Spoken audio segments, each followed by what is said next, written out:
सतरा वर्ष झाले मंदिरला. 2005 ला स्थापना आहे आणि 2007 ला मूर्तीची स्थापना आहे आणि 2009 पासून पालखी सोहळा आहे. 200-300 माणसं आम्ही घेऊन जातो. आज 2024 चालू आहे. तो माणसं दरवर्षी चालू आहे. कुठल्याही महिलेची कुठल्याही चौकीमध्ये किंवा आमच्या स्थानिक पोलीस चौकीला कुठेही कंप्लेंट नाही. भांडणं तर कधीच नाहीत. हे भांडणं होती ही मंदिर झाल्यापासून. सर्व आमच्या आजूबाजूवाले सर्व सपोर्ट करते. सर्वांचा सपोर्ट आहे. फक्त त्यांना मंदिर पाहिजे. त्यांना काय भक्ती इथलं नारळाचं कवचाल उचलायचं माहित नाही, घाण काढायची माहित नाही. त्यांना काय पाहिजे, ती पेटी पहिली एवढी होती, ती आम्ही त्याला चुकलं मोठी केली ना, ती पेटी दिसायला लागली. त्याला 2 टाळे मारलेत. एकदा फोडून आम्हाला 8 महिने असं, ह्याच्या 8 महिन्याच्या पाठीमागे असंच बाहेर काढलं. मी कमिटी मेंबर आहे. 2007 ला रजिस्ट्रेशन आहे धर्मादाय बिराप्पा कृष्णा बंडगर. आणि मी राहायला पण इथंच. इथं आमचं बालपण आम्ही इथंच जन्मलो, इथंच आहे अजून. आणि पुजाऱ्यावर आरोप जो आहे, ते पुजाऱ्यावरचे आरोप सिद्धच नाही तर आरोप काय करायचा आहे? सिद्ध करणं. एक तर आरोप एवढं लावलंय, लिहून दिलं म्हणजे आरोप झाले, मग त्यांना निकाल पाहिजे. आम्ही इथं लिखाण ठेवलंय, हे बसलेत ना आतमध्ये, त्यांच्याकडे लिखाण आहे आमचं. ते ज्या दिवशी काढणार ना त्या दिवशी आम्ही निघणार. कोण पण विरोधात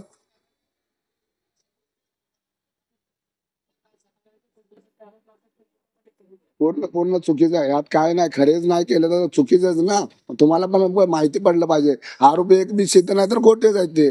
त्यांना मंदिर पाहिजे. आरोप बिरोप हे लावून काय तर करून आम्ही सांभाळतो. आता शिखर लागलं मग सांभाळायला. जेव्हा शिखर नव्हतं तेव्हा नव्हते कोण. लॉकडाऊनच्या नंतर जेव्हा पब्लिक वाढायला लागली ना, सर्व बंद होतं. पण लॉकडाऊनला मामाच्या स्थळावर मेंढराव चालू होतं. तेव्हा पब्लिकला कळालं विरार भाईंदर इकडून पब्लिक येते. हे रविवार पकडायचा, उपोषण करायची स्टंटबाजी आहे तिची, दुसरं काय नाही. आणि ते मग बाहेर काढाय. आणि आमच्यातलेच काय फुट्टे राहिले ते फुटून गेले, ते तिकडे फुगवले. त्यांना काढल्याचे आम्हाला मिळत नाही. पुजारी हटवल्याचे मंदिर नाही भेटत हे त्यांना 100% माहिती आहे. म्हणून त्या पुजाऱ्यावर काय नाही असले आरोप लाव, काय पण सिद्ध तर कर. धर्मादाय आयुक्ताला 1,15,00,000ची केस टाकली आहे. तिथं होऊ दे ना, आम्हाला काढतील बाहेर. तुम्ही कोण आहे काढणार आहे ना? आत बसलाय ती काढेल बाहेर. इथं नाही चालणार त्याजवळ. खोटं ते चालत नाही. कार्यक्रम जरा ते मामाचा ग्रंथ ते वाचलं ना, ते लोक असे नाही करणार. त्यांना आरत्या पण येत नाहीत मामाच्या. त्यांना मंदिर पाहिजे. अहो ते असं काय सुद्धा नाही. त्या बायनं आरोप लावले तर 17 वर्ष मंदिर झालेला. इथं मंदिर नव्हतं, इथं हे होतं एम शाळा होती, यात मंदिर केले. फोटो एवढं आणून एवढं मंदिर झालंय. त्या बायाला पाहिजे ताबा.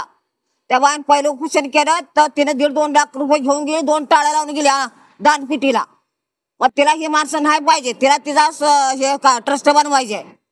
तर ते आम्ही तिला काय होऊ देणार नाही. काय सुद्धा नाही, काय सुद्धा नाही तिचं. हा मी स्वतः इथं आहे. मी स्वतः इथं असते. हा स्वतः इथं मी पुजारी आहे ना, त्याची आई आहे मी. काय सुद्धा नाही, तिची नाटकं चालत नुसती. आमच्या पोरावर नाही ते छेड काढ, हे छेड काढ तर एवढी माणसं घेत होती का? माझं नाव नानबाई शंकर हेगडकर. हा आमच्या बाळूमामाच्या मंदिरातल्या बाईनं असे आरोप केलेत की माझ्या नवऱ्यावर दिरावर छेडछाड केले, नशा केले, नशा करते.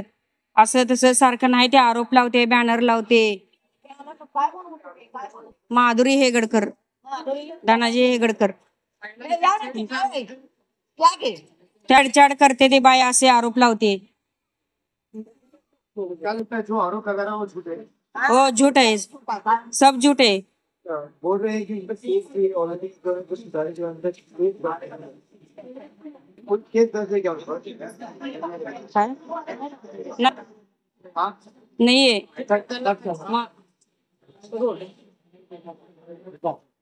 माझं नाव सविता तानाजी हेगडकर आहे. ते काय पण खोटे आरोप लावते. ती बोलते की छेडछाड केली, हे केलं ते. अहो पण एक पण महिना नाही बोलत ना. हा छेडछाड केली असेल, हे केलं असेल, तरी कोणीतरी चौकीत जाऊन हे केले असेल ना तिचे. एक केस नाही चौकीत, ही नाही ती नाही. ती स्वतः जाऊन चौकीत जाऊन आलेली आहे. ती 2 वर्ष जेलमध्ये राहून आले. ती खोटे नाटे काही पण आरोप लावते. तिला पूर्ण मंदिराचा तबदा पाहिजे. काय लावते. समजा एका तरी बाईला छेडछाड केली असेल तर तिने कुठेतरी चौकीत जाऊन आरोप लावला असता. हा बाबा मला ह्या पुजाऱ्याने मला इथं हात लावला, तिथं हात लावला, इथं केलं, हे केलं, ते केलं. हा कुठंतरी कुणीतरी चौकीत हे केस केली असते. हा इथं CCTV कॅमेरे आहेत, हे ते एवढे मंदिरात आमुषाला भक्त येतात, ते येतात. कोणीतरी एकानं तरी बोलायचं होतं, हा बाबा मला ह्या पुजाऱ्याने इथं हात लावला, तिथं हात लावला. ते काहीही खोटं बोलते, पूर्ण खोटे आरोप आहेत ते काहीही बोलते. हा बाबा लावला, हा एक तरी महिला बोलायला पाहिजे होती, बोलली असती ना एक तरी महिला. एक महिला सुद्धा नाही. तिने कशी, हा बाबा नातेवाईकाला त्याच्या कुणी हात लावला असेल, तू कोणी फोटो काढू शकता ना.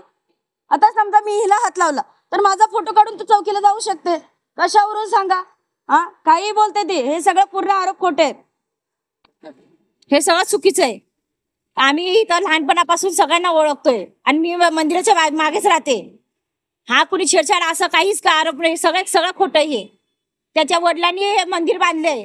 लहान आम्ही इथं कचऱ्याची पेटी होती, काते साहेबांनी ह्यांना व्यायामशाळा म्हणून हे मंदिर बांधण्यासाठी जागा दिली. त्याच्या पप्पांनी मंदिर बांधलंय आणि चांगली सेवा करतात. पहाटे बिचारा 4 वाजता उठून देवाची पूजा करतो, सगळं करत होते.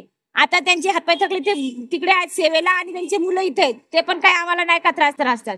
जेवण वगैरे चालू आहे, बोला ना. रोज त्यांच्याकडनं जेवण वगैरे चालू आहे. सगळे पुजारी येणारे भक्त सगळे जेवून वगैरे जात आहेत. काही प्रॉब्लेम नाहीये इथे कोणाला. हे नको ते बाहेरून येत आहेत आणि नको ती भांडणं रोज उठून इथे भांडणं आहेत आणि आमच्या जवळच्या लोकांना त्रास होतोय.